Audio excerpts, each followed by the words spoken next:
अंगद भी इसके लिए।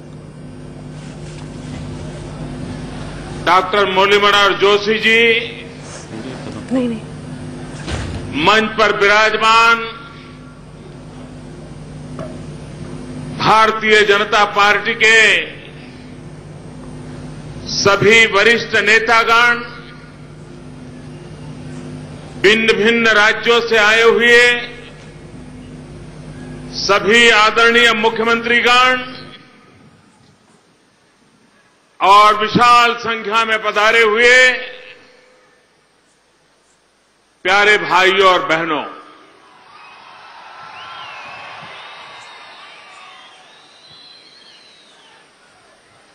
लग रहा है मौसम बदल रहा है।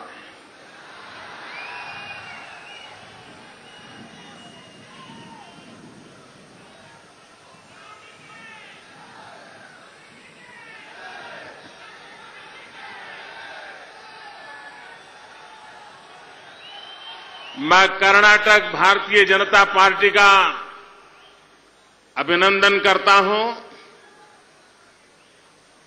कि यहां की इकाई ने राष्ट्रीय कार्य समिति की योजना की, भव्य स्वागत किया, उत्तम व्यवस्थाएं की और आज कर्नाटक के नागरिकों के साथ बातचीत करने का अवसर भी मिल गया। प्रधानमंत्री बनने के बाद मैं पहले भी कर्नाटक में आया हूं। आज फिर एक बार मुझे आपके बीच आने का अवसर मिला है।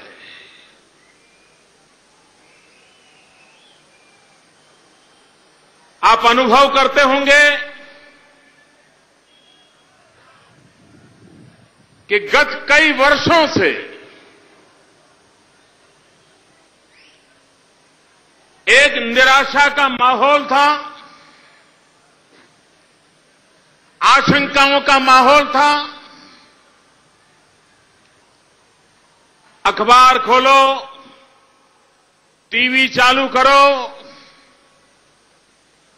हर दिन एक नए भ्रष्टाचार की घटना की खबर आया करती थी, एक नए कांड की खबर आया करती थी। देश का नौजवान अपने भविष्य के संबंध में आशंकित हो गया था। सारे विश्व ने भारत के प्रति अपना नजरिया बदल दिया था, मुंह मोड़ लिया था और ऐसा लग रहा था कि अब भारत अपना भविष्य बनाने की ताकत खो चुका है, दिशा से भटक चुका है। पता नहीं अब भारत बचेगा कि नहीं बचेगा। इस प्रकार का माहौल पूरे एक दशक तक विश्व भर के मन पर छाया हुआ था और ऐसे समय देश की जनता ने भारतीय जनता पार्टी पर भरोसा किया। 30 साल के बाद पहली बार पूर्ण बहुमत के साथ दिल्ली में भारतीय जनता पार्टी को सेवा करने का सौभाग्य दिया है। मैं देशवासियों को विश्वास दिलाता हूं, जिस आशा और अपेक्षा के साथ आपने हमारी टीम को सेवा करने का अवसर दिया है, हम आपकी आशा आकांक्षाओं को पूरी करेंगे। आपकी सर आशा आकांक्षाओं के मानदंड पर खरे उतरेंगे, ये मैं आज विश्वास दिलाता हूं आपको। मैं 10 महीने के अनुभव से कह सकता हूं इस देश को पीछे रहने का कोई कारण ही नहीं है।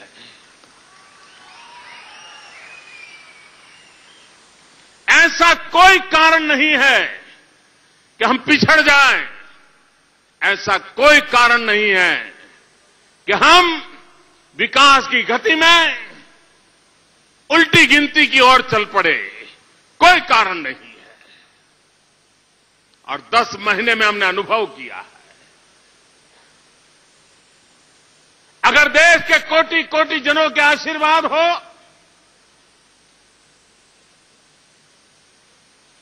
नियत साफ हो तो निर्णय भी सही होते हैं और नतीजे भी सही होते हैं। भाइयों बहनों, जब दिल्ली में हम सरकार चला रहे हैं तो हम पर आरोप क्या हो रहा है, हमारी आलोचना क्या हो रही है? हमारी आलोचना एक ही हो रही है। उछल उछल करके यही बताया जाता है ये तो हमारे जमाने से था, ये तो पहले हमने भी सोचा था, ये तो पहले हमने भी किया था।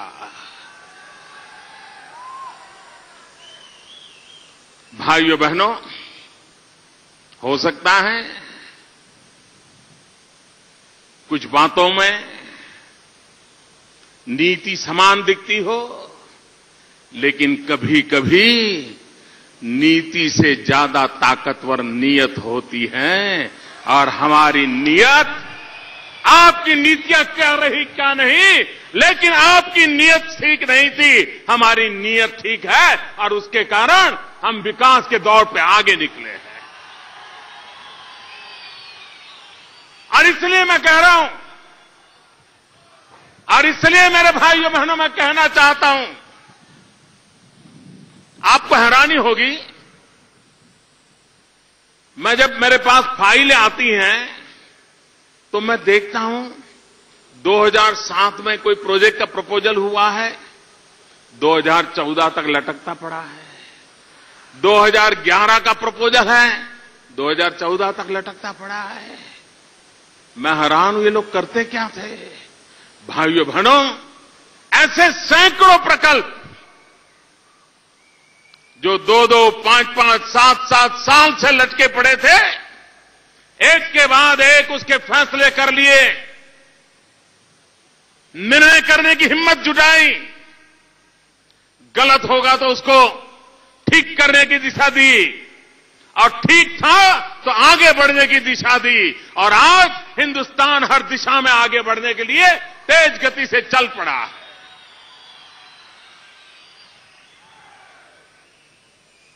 कुछ लोग हमें टोने मारते रहते थे, मोदी जी चुनाव में तो काले धन की बड़ी बातें करते थे, कहां है काला धन? काला धन कब आएगा? काला धन आएगा कि नहीं आएगा? ऐसा झूठ चलाया भाइयों बहनों, क्योंकि उन्हें मालूम था, वो इतना चीखना चाहते थे, इतना चिल्लाना चाहते थे कि सत्य की आवाज दब जाए। लेकिन सत्य की आवाज कभी दबती नहीं है। समय आने पर वो अपनी पूरी ताकत के साथ मुखर हो जाती है। और आपने देखा होगा, सरकार बनने के बाद पहली कैबिनेट मीटिंग में क्या निर्णय किया? 3 साल से दिल्ली में बैठी सरकार सुप्रीम कोर्ट के कहने के बावजूद भी काले धन के संबंध में निर्णय करने को तैयार नहीं थी, एसआईटी बनाने को तैयार नहीं थी। हमने आते ही पहली कैबिनेट के अंदर एसआईटी बनाने का निर्णय कर लिया और एसआईटी ने काम शुरू कर दिया। सुप्रीम कोर्ट में लगातार एसआईटी अपना रिपोर्ट दे रही है, कानूनी कार्रवाई चल रही है। हम विश्व के देशों के पास गए, G20 समिट में गए, विश्व के कई नेता ऐसे थे जिनका चेहरा पहली बार देखने का अवसर आया था। मैं नया था, लेकिन मुझे पता था मोदी भले नया हो, अनुभव कम हो, लेकिन देश चिर पुरातन है। 125 करोड़ देशवासियों की ताकत है। और मैंने विश्व के देशों के साथ आंख में आंख मिलाकर के कहा कि हम काले धन के खिलाफ लड़ाई लड़ रहे हैं, आप सारे दुनिया के देश हमारे साथ खड़े हो जाइए, हमारी मदद कीजिए, हमें जानकारी दीजिए। और G20 समिट में दुनिया के ताकतवर देशों ने भारत की इस बात को माना, प्रस्ताव स्वीकार किया। हमने वैश्विक फलक पर भी एक प्रयास किया। और अब संसद में जब बजट सत्र आया तो हमारे वित्त मंत्री जी ने, श्रीमान अरुण जेटली जी ने बजट भाषण के अंदर वित्त विधेयक के हिस्से के रूप में काले धन के खिलाफ कड़े से कड़ी कार्रवाई करने के लिए कानून लाने का वित्त विधेयक के हिस्से के रूप में काले धन के खिलाफ कड़े से कड़ी कार्रवाई करने के लिए कानून लाने का देश की जनता के सामने विश्वास प्रकट किया। और इसी पार्लियामेंट सत्र के पहले दौर में काले धन के खिलाफ कड़ी से कड़ी कार्रवाई का कानून प्रस्तुत कर दिया गया। भाइयों बहनों, बिल पार्लियामेंट में ला दिया गया। और आज आपने देखा होगा बजट के भाषण तक, जब तक अरुण जेटली जी का भाषण नहीं हुआ था, काले धन को लेकर के मजाक उड़ाई जाती थी।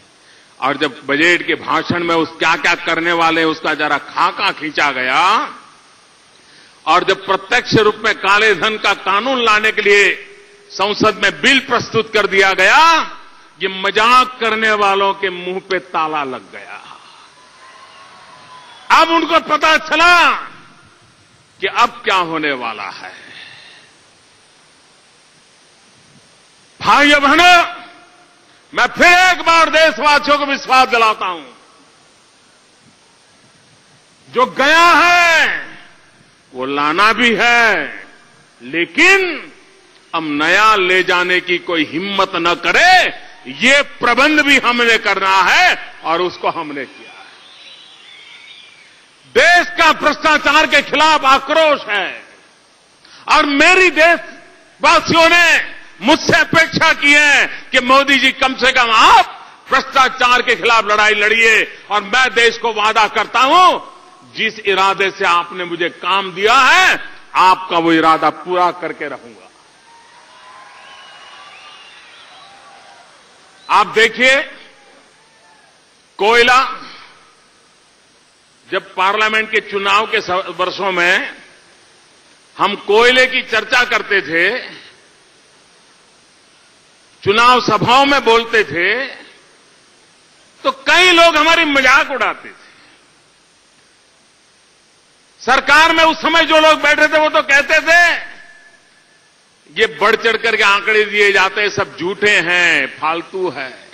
और आंकड़ा इतना बड़ा था, 1,76,000 करोड़, 1,76,000 करोड़। ये आंकड़ा इतना बड़ा था कि आंकड़ा भी लोगों को भारी लगने लगा था। तो लोग भी कहते थे नहीं यार, हुआ तो होगा, लेकिन इतना नहीं हुआ होगा। ये खा तो गए होंगे, ले तो गए होंगे, लेकिन इतना थोड़ा ले जाते हैं। ये रकम इतनी बड़ी थी कि देशवासियों को इस चोरी के माल पर भी शक होने लगा था, शायद इतना नहीं होगा। लेकिन भाइयों बहनों,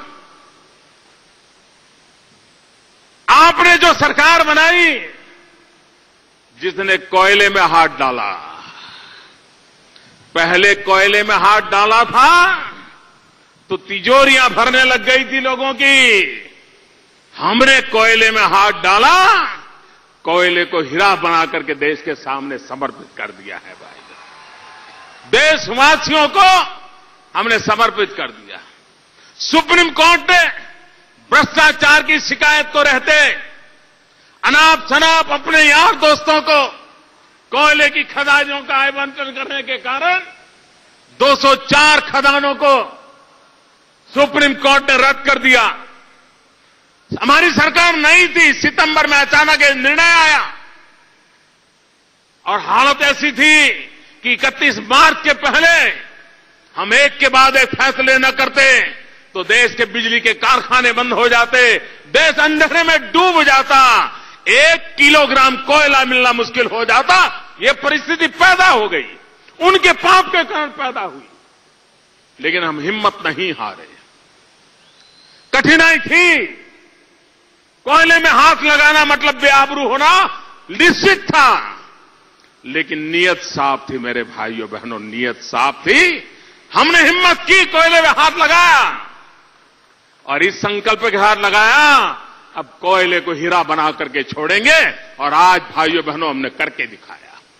अभी 204 में से सिर्फ 20 खदानों का ऑक्शन किया है, 20 का, ओनली 20 आउट ऑफ 204, और 20 का ऑक्शन कर करके 2 लाख करोड़ से ज्यादा रकम देश के खजाने में आए हैं 20 में से।